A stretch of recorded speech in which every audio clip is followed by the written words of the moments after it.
Hello, in this video I'll show you my retracting system for the hidden blade of HX422.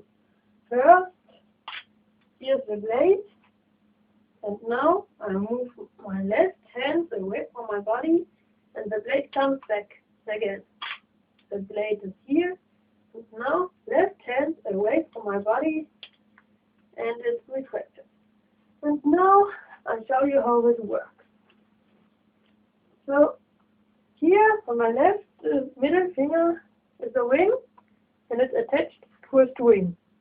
The string goes right around my back and it's attached to the blade.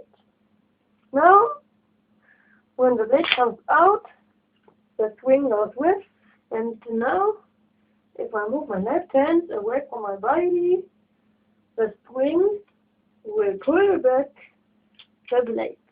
Again, blade comes out, I move my left hand away from my body, and the blade goes back. So, I hope this tutorial helps a lot of you, and what do you think? Leave a comment down below, and see you next time.